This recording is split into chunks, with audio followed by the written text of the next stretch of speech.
الحمد لله وكفى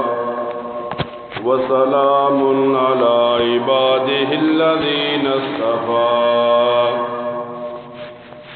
خصوصا على سيد الرسل وخاتم الأنبياء أما بعد فأعوذ بالله من الشيطان الرجيم بسم الله الرحمن الرحيم قال الله تبارك وتعالى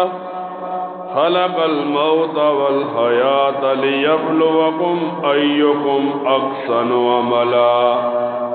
صدق الله مولانا العظيم إن الله وملائكته يصلون على النبي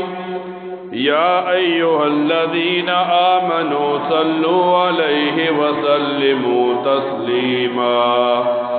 اللهم صل على محمد وعلى آل محمد كما صليت على إبراهيم وعلى آل إبراهيم إنك حميد مجيد اللهم بارك على محمد وعلى آل محمد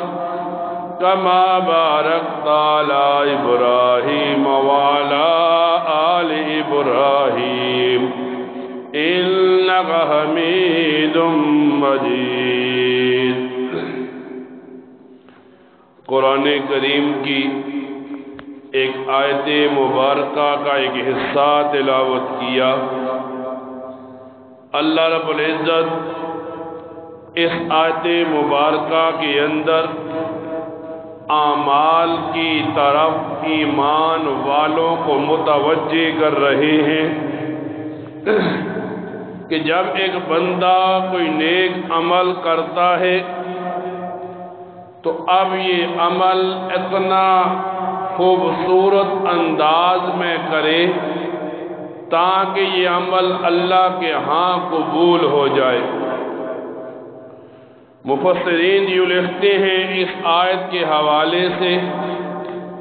کہ پہلی بات تو یہ کہ ہم عمل کرنے والے بن جائیں، دوسرا یہ کہ وہ عمل اس قابل ہو کہ اللہ کے ہاں قبول ہو جائے۔ مثال کے طور پر ایک آدمی صاحب نصاب ہو گیا، اب وہ اپنے مال کی زکوٰۃ نکالتا ہے تو وہ عمل کرنے والا بن جاتا ہے، لیکن وہ جو زکوٰۃ ہے وہ صحیح حقدار تک پہنچاتا ہے تو گویا یہ عمل اللہ کے ہاں قبول ہو جاتا ہے۔ آج کل کے اس معاشرے میں لوگ عمل تو کرتے ہیں لیکن عمل اس طریقے پر ہوتا ہے کہ وہ عمل اللہ کے ہاں نہیں پہنچتا۔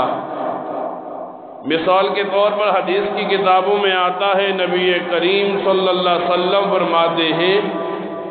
ایک آدمی جب نماز پڑھتا ہے اور نماز کو اس طریقے سے نہیں پڑھتا جس طرح شریعت مطہرہ نے حکم دیا تو نماز کے ختم ہونے کے بعد وہ نماز کالے کپڑے کی صورت میں اس کے چہرے پر مار دی جاتی ہے۔ یعنی صرف عمل نہیں کرنا، عمل اس طریقے کا کرنا ہے تاکہ وہ آدمی یہ عمل اللہ کے ہاں پیش کر سکے۔ نبی کریم صلی اللہ علیہ وسلم کے ایک صحابی ہیں حضرت ابو بکر صدیق، وہ فرماتے ہیں دنیا کے اندر زینت کی، خوبصورتی کی، اعمال کو صحیح بنانے کی 7 باتیں ہیں۔ فرمایا پہلی یہ کہ ایک آدمی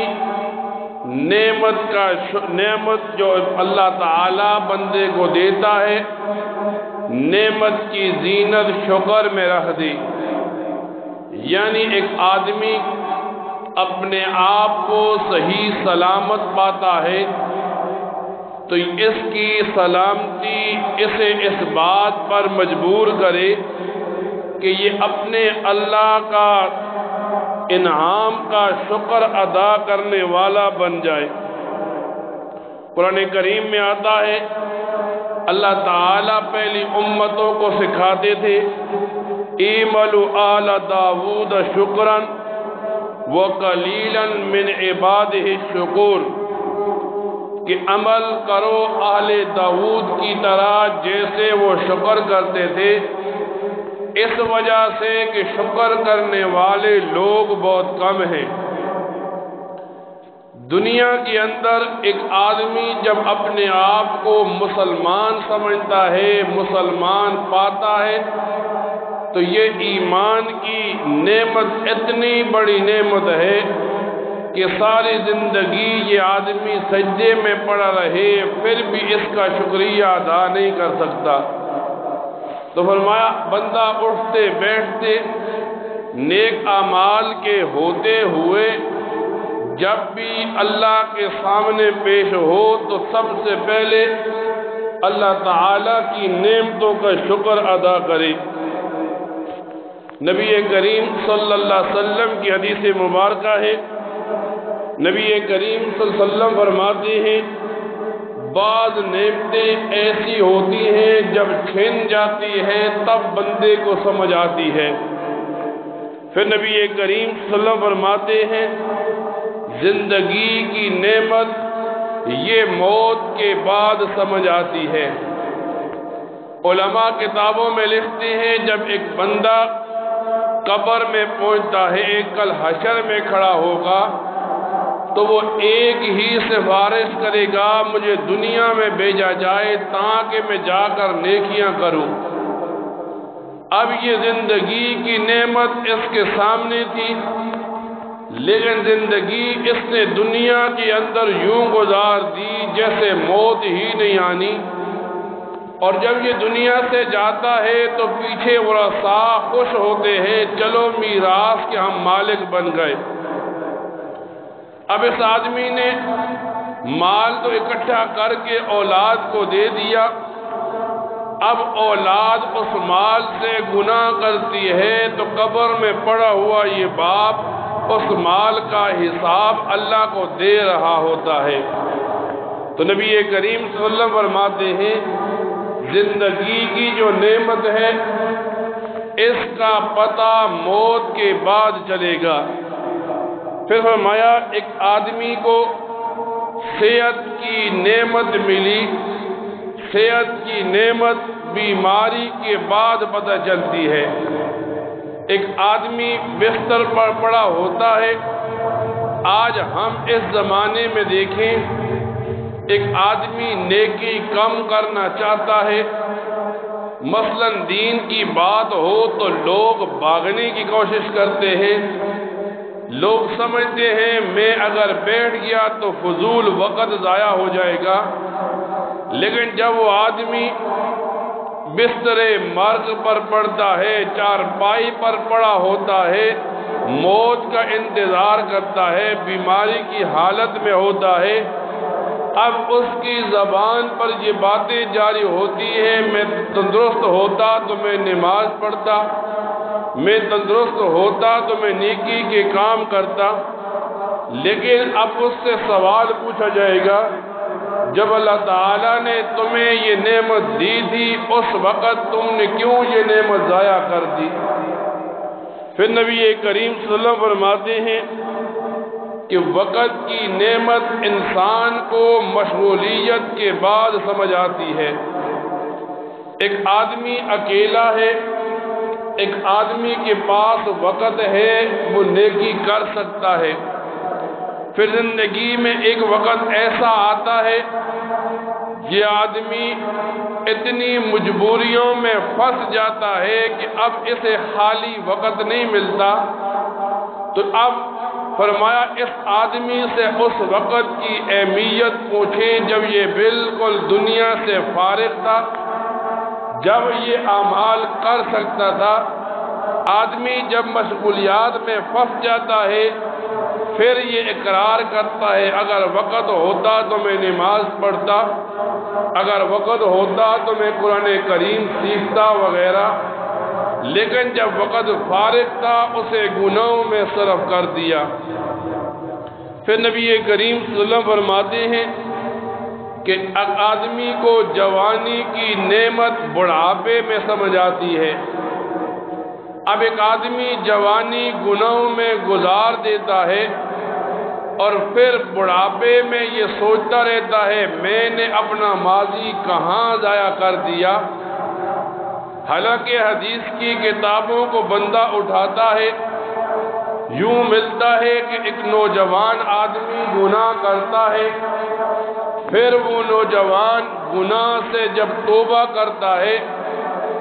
اس گنہگار جوان کی توبہ کی وجہ سے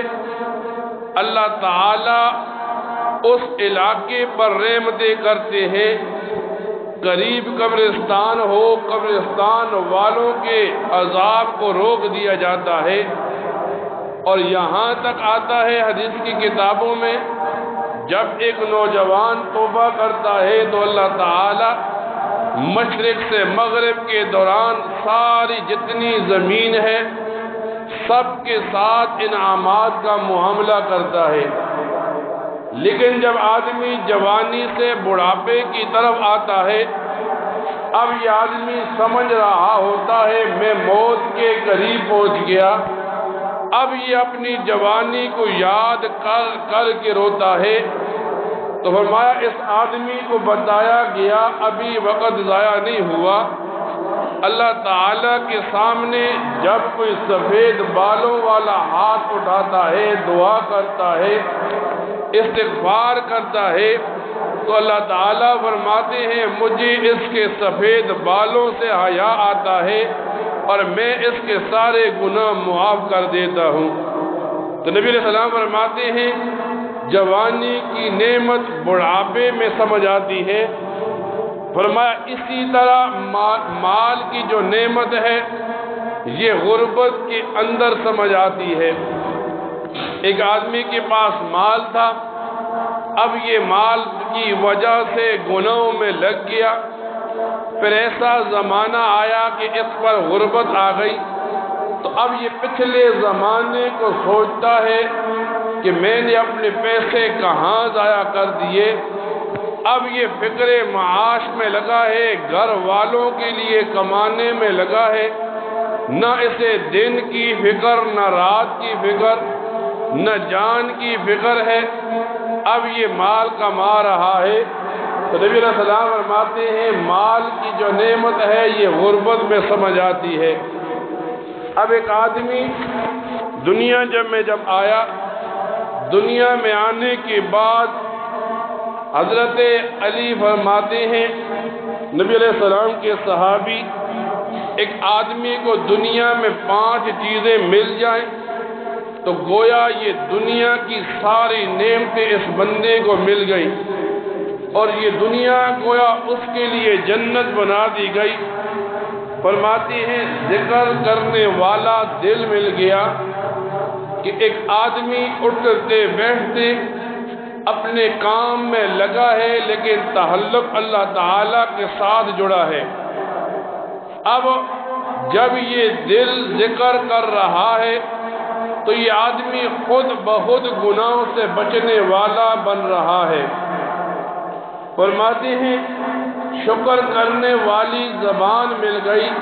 تو اسے دنیا کی ساری نعمتیں مل گئی۔ جب آدمی بندوں کا شکر ادا کرتا ہے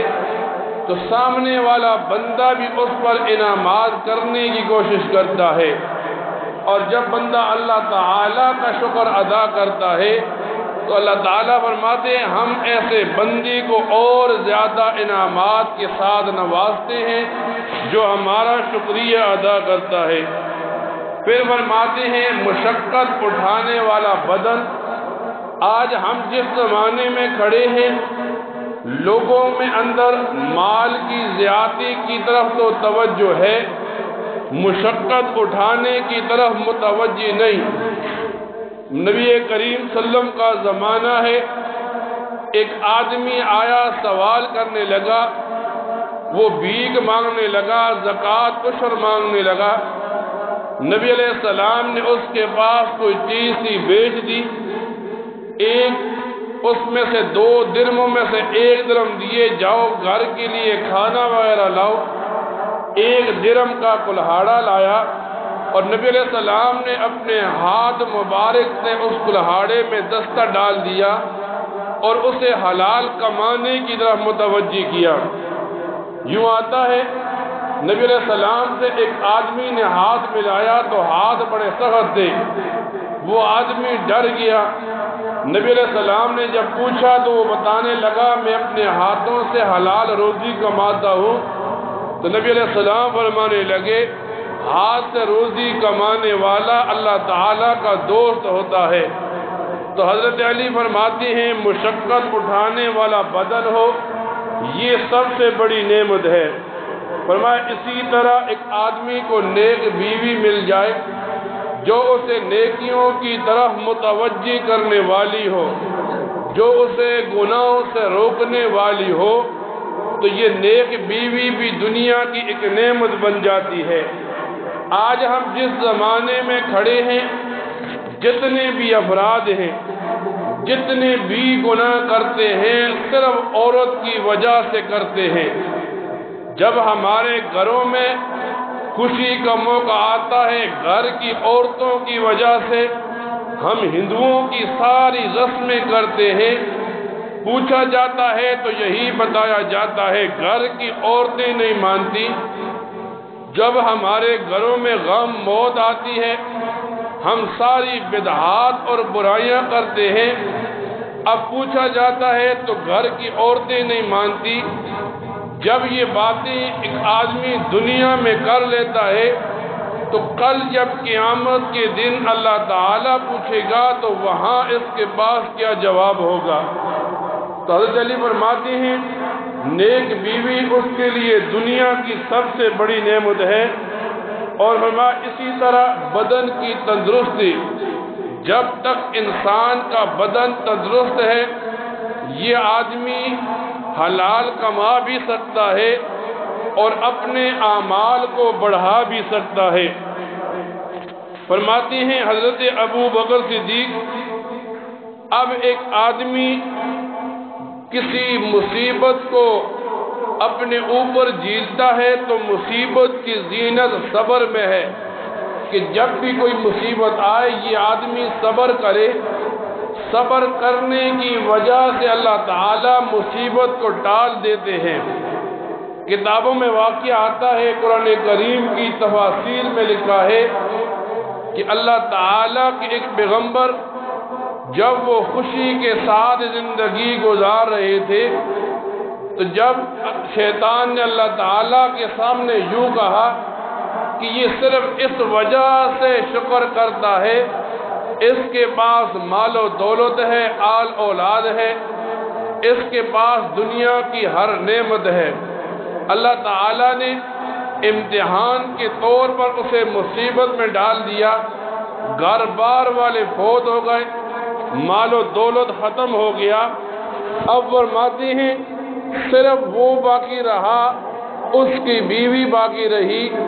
اور اس کے جسم میں، اس پیغمبر کے جسم میں کیڑے ڈل گئے۔ لیکن تفسیر میں یوں آتا ہے یہ سب کچھ ہونے کے باوجود جب بھی اس کی زبان ہلتی تو وہ اللہ تعالیٰ کا شکر ادا کرتا۔ تو ایک مسلمان کو یہ تعلیم دی جا رہی ہے کہ جب ایک مسلمان پر مصیبت آتی ہے تو مصیبت کی زینت صبر کرنے میں ہے۔ اللہ تعالیٰ فرماتے ہیں ان اللہ مع الصابرین، اللہ تعالیٰ صبر کرنے والوں کے ساتھ ہے۔ آج ہم جس معاشرے میں کھڑے ہیں یہاں لوگوں کو ایک مسئلہ سمجھ آتا ہے کہ کسی غیر کے گھر میں خوشی یا غم ہو، پھر یہ آدمی مسائل بتاتے ہوئے تھکتا نہیں، لیکن جب گھر میں غمی یا خوشی کا موقع آتا ہے پھر اس بندے کو شریعت مطالعہ بھول جاتی ہے، اسے سنت اور بدعت میں فرق نظر نہیں آتا، اسے یہ پتہ نہیں ہوتا کل میں اللہ تعالیٰ کو کیا جواب دوں گا۔ مثال کے طور پر جب خوشی کے دن آئے، اب یہ آدمی یہ بات کہہ کر کہ خوشی تو ایک بار آئی ہے، شادی تو کبھی کبھی ہوتی ہے، یہ گناہوں میں یوں لگ گیا کہ اب گویا اس سے اللہ تعالیٰ نہیں پوچھیں گے۔ اور جب غمی کے دن آئے، اب گھر میں میت ہو گئی، تو اس نے شریعت کے احکام کو پیچھے چھوڑ دیا۔ اب یہ بدعات میں گھر کی عورتوں کی ڈر کی وجہ سے یوں برائیوں میں لگ گیا کہ اس آدمی نے بدعات کو یوں رواج دینا شروع کیا کہ گویا اب اس کے دماغ میں کوئی ایسی بات نہیں بیٹھتی جو سنت کو بدعت کے اوپر لائے۔ یوں لکھتے ہیں کتابوں میں علماء، جب ایک بدعت ایجاد کی جاتی ہے تو ایک سنت کو اٹھا لیا جاتا ہے۔ تو ایک مسلمان کو زندگی گزارنے کا طریقہ نبی علیہ السلام کی زندگی میں ملتا ہے، یہاں تک کہ ایک آدمی سوچتا ہے میں نبی علیہ السلام کی تابعداری کروں، تو اس مسلمان کو نبی علیہ السلام سے استنجا کرنے کا طریقہ بھی مل جاتا ہے۔ تو اسی لیے ایک مسلمان کو سکھایا گیا کہ جب وہ دنیا میں ہے، دنیا میں شریعت مطالعہ کے مطابق زندگی گزارے، کل جب وہ قبر میں پہنچے گا، کل جب وہ میدان حشر میں ہوگا، پھر اس بندے کے لیے آسانیاں ہوں گی۔ لیکن اگر اس نے